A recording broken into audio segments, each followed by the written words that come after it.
Okay, welcome to the third episode of the Cockerel cast. I'm Jason Thompson, current player, former captain. I'm joined by, sporting his best Harry Potter impression, my co-host, Michael Mawdsley. How are you, Michael? Good, thanks. I've been better. Excellent. And unexpectedly, but unsurprisingly, sneaking his way onto episode 3 of the Cockerel cast as a player at the centre of much of Northern's success across the last decade, a man who maintained course when I wasn't on the pitch as captain. Some say he's tried all of Scotland's malt whiskies at least twice.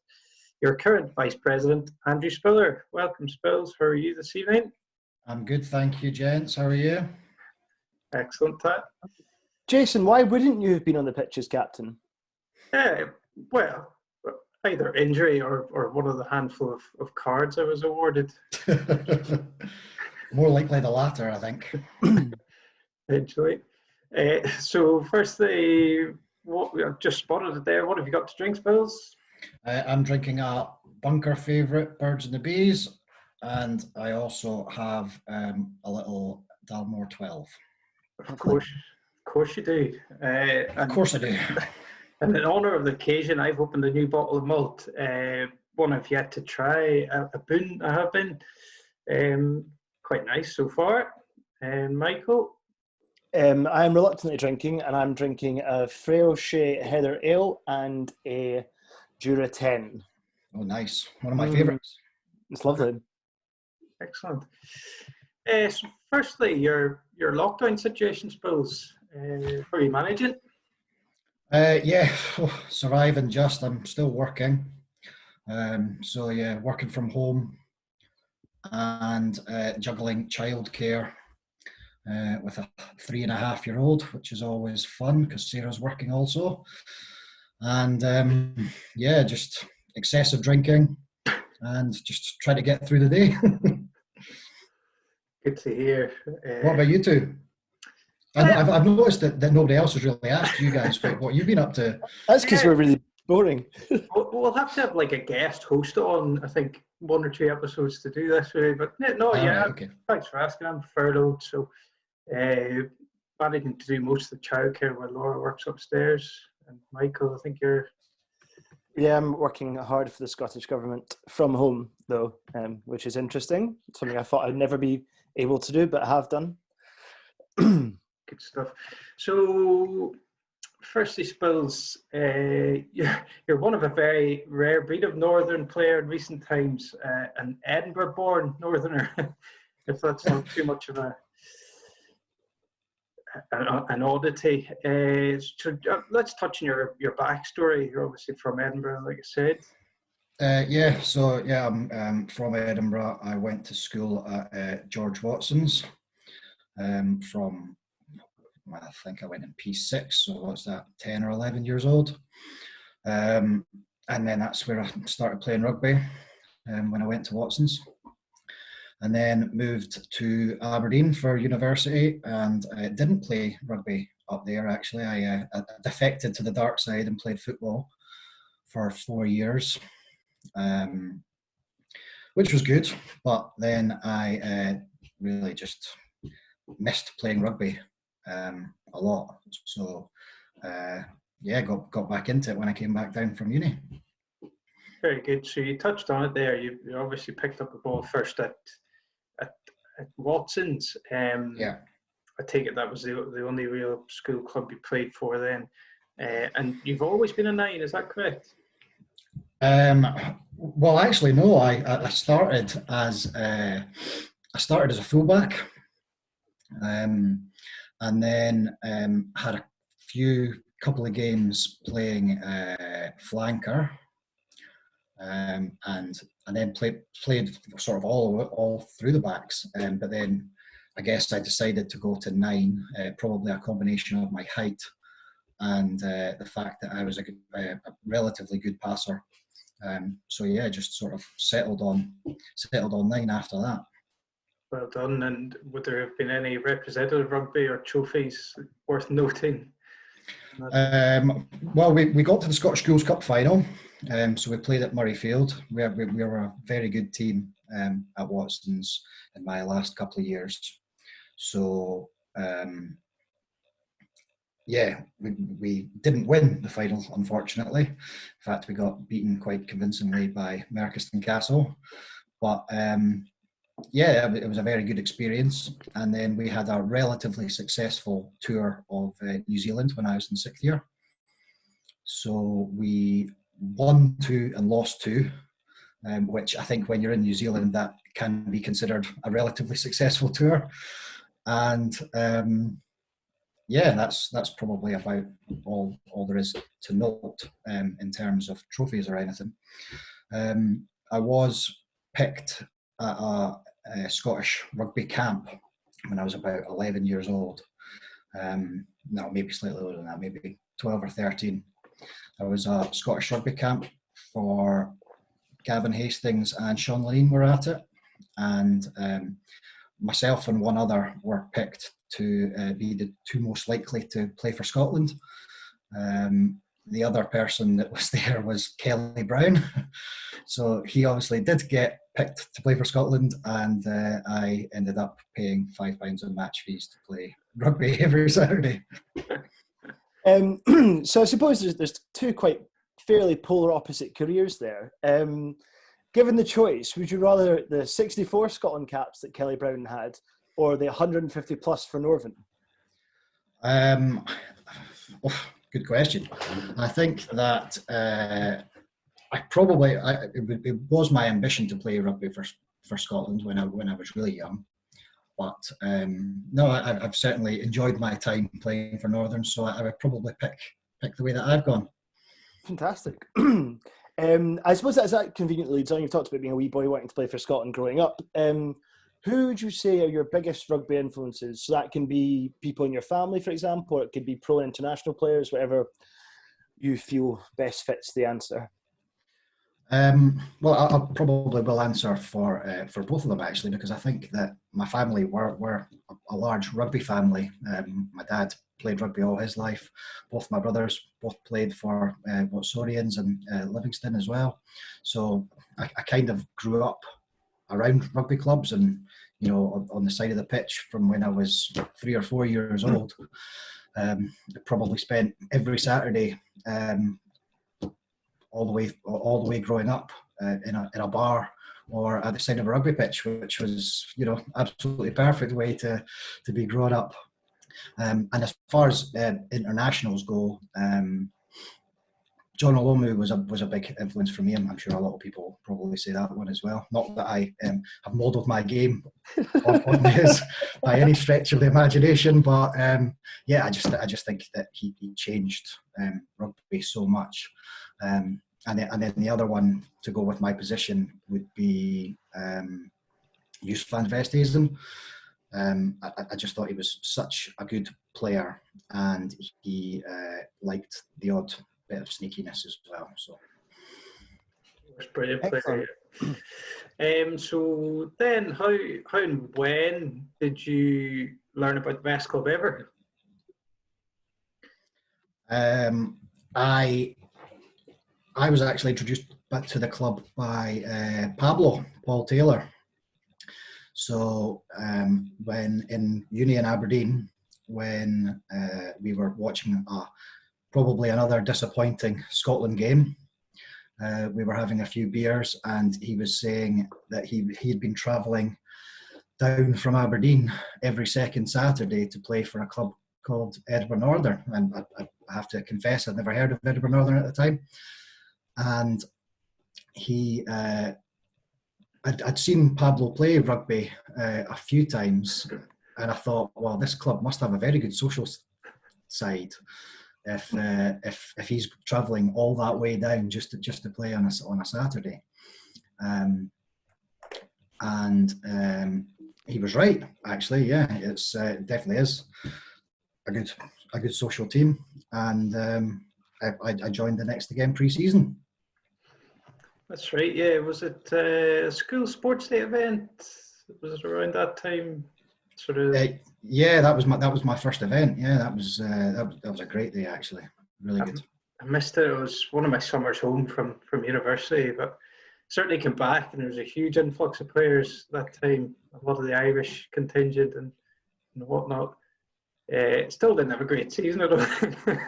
That's fair, but anyway, sorry. No, I was just going to say, I probably spent most of that season drunk anyway, so I couldn't even tell you what happened on the pitch at all.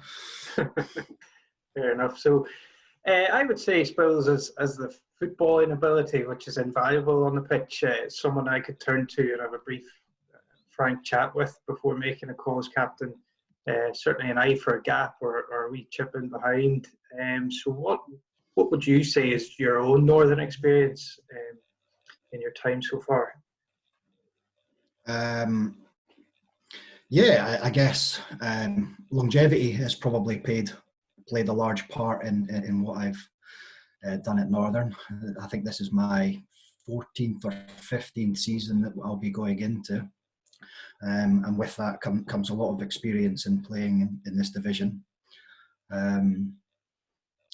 You're right. I do like the eye for a gap. I like to throw a dummy and see if the person buys it, and then only if the gap is at least two meters wide, I think then I'll decide. Yep, I don't think I'll get hit now. I think I'll go through there, and yeah, I think that's probably my favorite part of playing rugby. Actually, is seeing that gap and going through. Not necessarily scoring the try myself, but if somebody's there to give an offload to, then yeah, that's just perfect. Yeah, it's actually could throw in a wee listener question there, actually relevant to the point. So it comes in on Twitter from @outgoing_coach.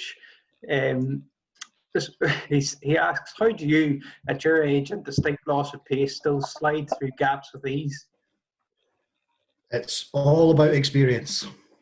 Just waiting for the biggest gap possible and hoping that I can either make it to the line or somebody's on my shoulder to pass it before I get hit. Well done. So, big question then. What would you say is Northern's unique selling point? I think that the selling point of Northern is probably just that we're a relatively small club in a very condensed area of other big rugby institutions. Obviously, we don't have a feeder team, which I think Dom alluded to a couple of episodes ago. And yeah, I think that we have to go through recruitment and word of mouth, and with that, we need to have that social side as well. That brings its own players with it, and I think that we do very well for getting and keeping player numbers high, and we punch above our weight, basically. Yeah, certainly a club without any real ties before you sort of find out about us. It does very well, and a club at our level to put out two sides, over the last 10 years, it's quite unique in itself. Yeah, definitely. Michael, have you any questions there? Sorry, excuse me. So it's quite interesting you point that out. Obviously, you've been there for 15 seasons, you were saying you're going into now. So I think so, yeah. Yeah, so you've seen a lot kind of come and go at Northern, players, coaches, all sorts of things. If there's one thing you could change at Northern, what would it be? I will add the caveat to this question that you're not allowed to take the malt whiskey button off the till permanently.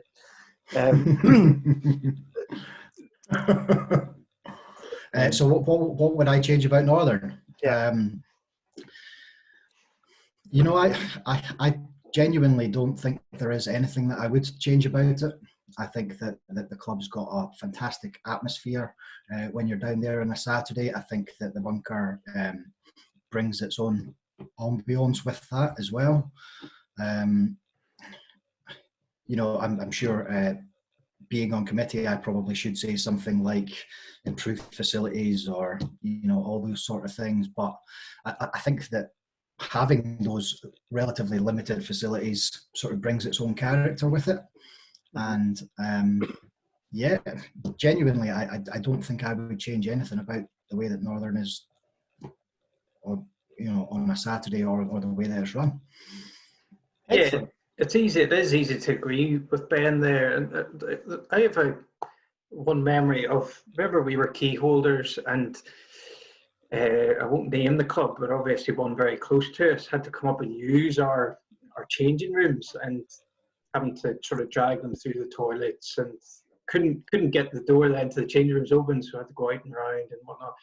And I heard a good few grumbles about what a shithole and this and that. But at the end of the day, you think, well, we actually have a club that you're able to make use of. If you're not happy, what's your alternative? So I think we should be really proud. And if you look into our history, there was a lot of hard work done to sort of find somewhere permanent where we could come and obviously have 4 teams change at one time. So Michael said you obviously played a good few games over your time. What would you say is your most memorable or favourite victory game or season that you've played through? I think in terms of seasons, it is probably the first time when we won the league, East 3.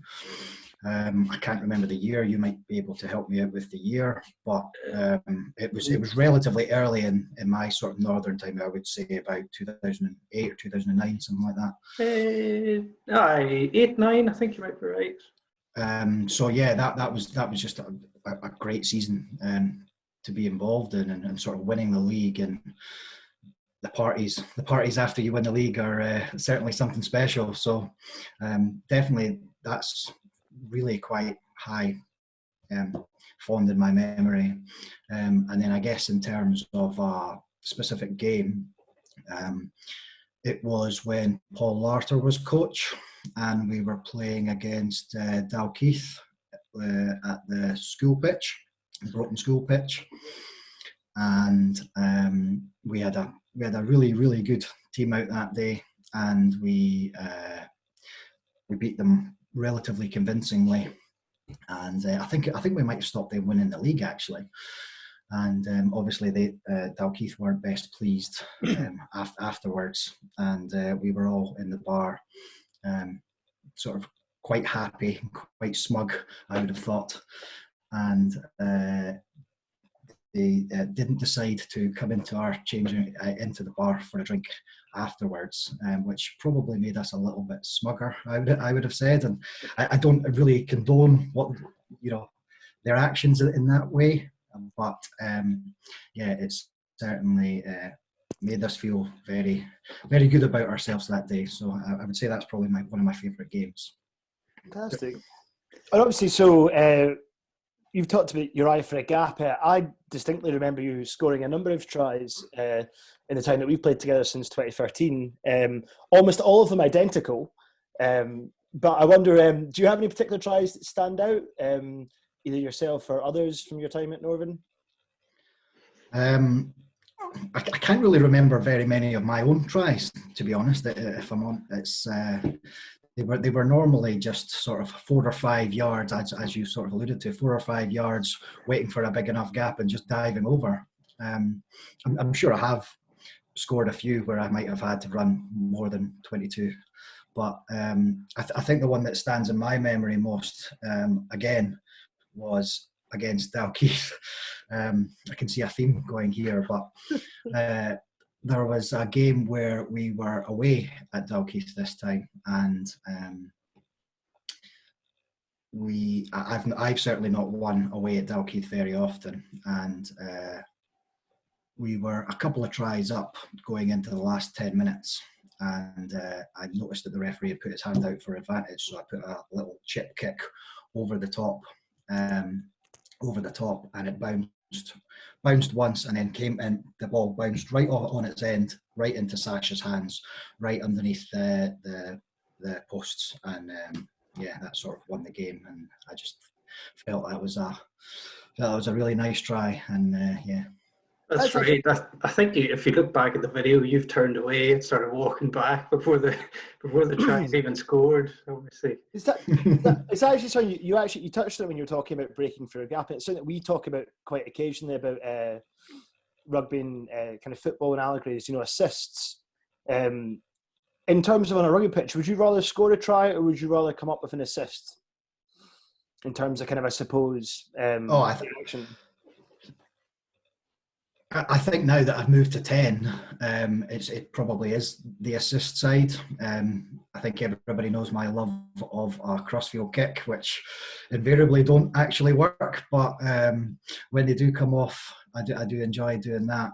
And yeah, definitely, as I said before as well, sort of running in a 2-on-1 and being able to draw that man in and just give that pass to somebody else to go to score an easy try is probably more rewarding in my mind than scoring the try itself. I completely agree. Which does remind me of a very muddy day down at Leith. Spills, if you want to talk us through that assist. Yeah, I didn't think we could have a conversation which is being recorded without you mentioning that particular day. I seem to get reminded of it every single year on Facebook as well, which is just great. So yeah, well, my sort of memory of it was we probably were already in a comfortable lead. I'll put that out there already, just so it wasn't a game deciding moment or anything. But it was a very, very, very muddy pitch, and Alex had broken the line and he was on his way through, and he did exactly just what I was talking about. He did a 2-on-1, he drew the man in and then fired a bullet pass, which was catchable, which I unfortunately dropped and fell over in the mud at the same time, and got my hands very, very, very muddy. And I think it's then caught on camera with me either shouting or swearing into my hands and wiping them all over my top. And some evils from Alex. Yeah. So off the pitch then, do you have a best Northern night out that you've been on, event we've hosted or tour that we've headed off on? I think that as far as tours go, my first tour was to Madrid. We're in the top as well. I can see you are too. And yeah, that was it was just a great experience being away. It was my first proper rugby tour into men's rugby. I was in New Zealand, but that was my first tour away, and I just remember thinking that I haven't laughed so much in 4 days in my life.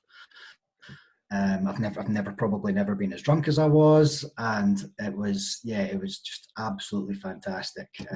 Ben was talking about it last week as well. The fact that we had 40 people that were there, and not one of us can remember the flight out or invariable things that happened when we were away. It was just really was a fantastic weekend away as well. I do remember that that's actually where the name Whiskey Spills comes from as well. So when we were on the second night probably of the tour in Madrid, we found ourselves in an Irish bar, as we always do when we're on tour. And this particular Irish bar had a promotion of a €1 whiskey for 5 minutes, sort of just before the hour, every hour. And I don't really remember too much of it, but I do remember there was a tray of at least 25, 30 whiskies, and not everybody was drinking their whiskies. And I decided to probably take a few too many than I probably should have. And I don't really remember very much of that night, but I do think I probably was getting a little bit aggressive and refusing to go home. and the next morning I was being called Whiskey Spills, and it kind of just escalated from there. Stuck. Brilliant tour, definitely. Obviously remember Gav Ford losing his voice probably about day 3. I still sometimes hear Gav with his hoarse way of shouting, "Fine!" Haunts my dreams. Exactly. So obviously we've said you're a 9 and more laterally moved towards 10. We'd like to ask you your sort of favourite positional combination. So then obviously we'll start with, if you're playing at 9, who would you most prefer passing the ball out to of your Northerners? Passing the ball out to was definitely Alex Laird. He, I just knew that all my job was, every time that I was playing with Alex, my job was just to get the ball into his hands. As long as I could put it into that bread basket, I could throw it as hard as I wanted. I knew he would catch it. And yeah, it was just, it made my job so much easier to know that I could just pass that ball out and he would be there and he would do something magic and do a side steps and get us over the try line. Definitely, and probably a silly question, but you obviously have to have a good rapport with your number 8. Who would you have said was your favourite number 8 to play with? I think Loggy wins that all day. He was a fantastic 8, and we also had a very good forward pack in its entirety at that time, actually. And it's always easier to play 9 when your pack's going forward. But Loggy just knew exactly where to do, what to do, where to stand. He would run little crash balls off me, just to sort of alleviate any pressure. He probably stole a lot of 5-yard tries that I could have had off me as well. But yeah, he was just a fantastic rugby player, and a real privilege to play beside him. Yeah, so obviously 2 easy answers there. So then if you're playing 10, who would you like to have outside you? A couple, actually. I think Colin Bryans was always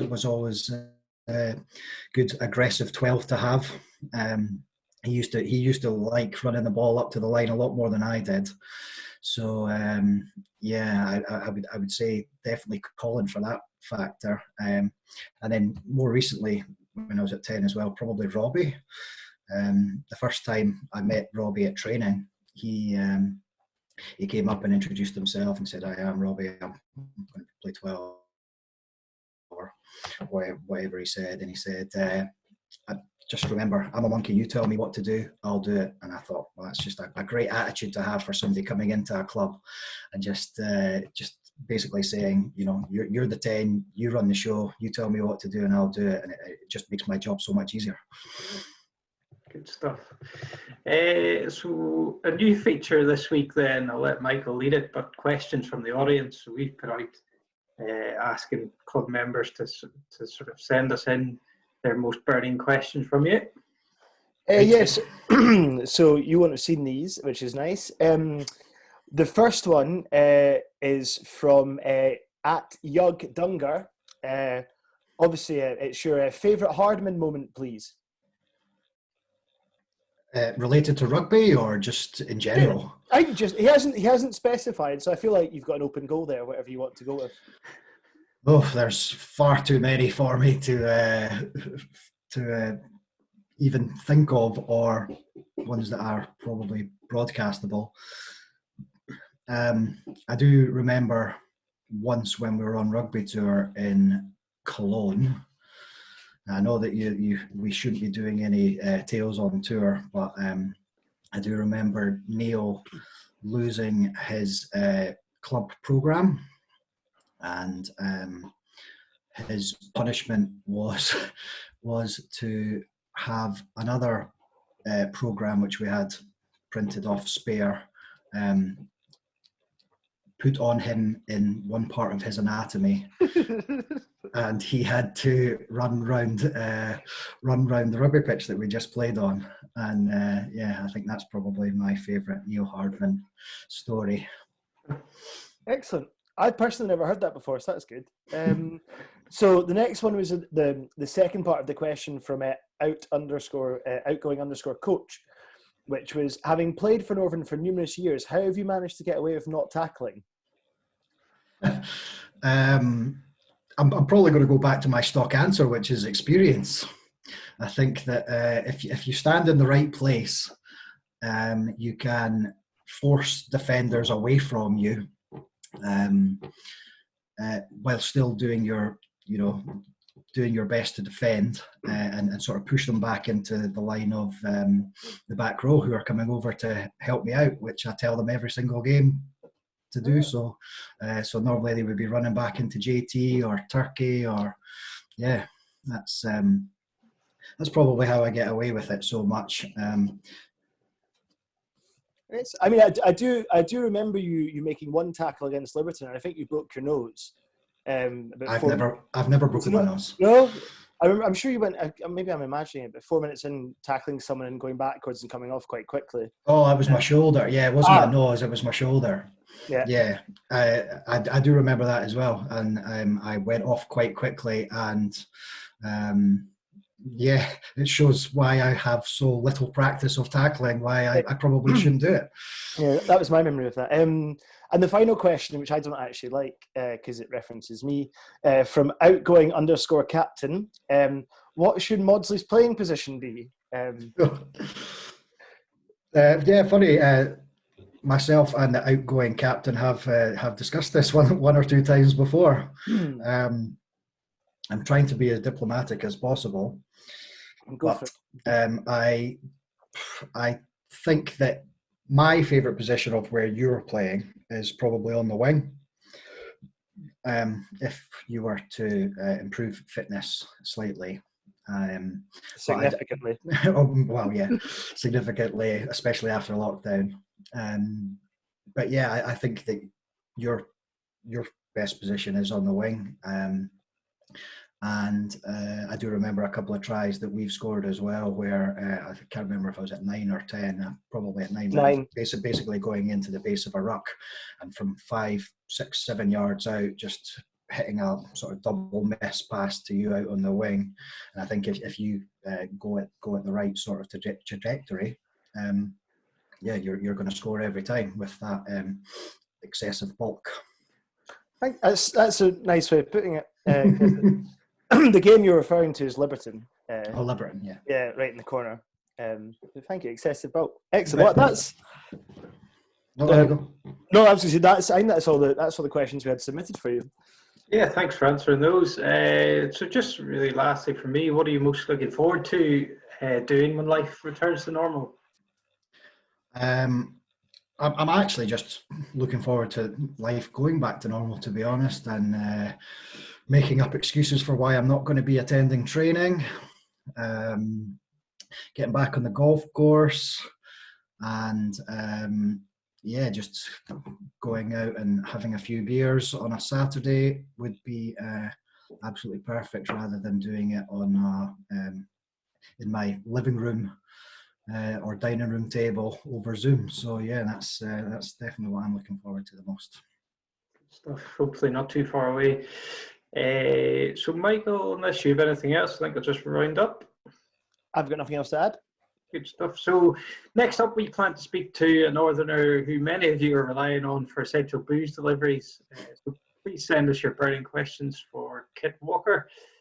But for now, Spills, thank you for joining us on the Cockerel cast. Good luck juggling, parenting and working from home, as well as ensuring Northern's committee doesn't develop into Jake Tatership.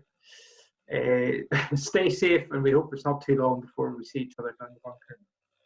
Yeah, thank you very much, lads. Thank you. Stay safe. Cheers. Cheers. Take it easy.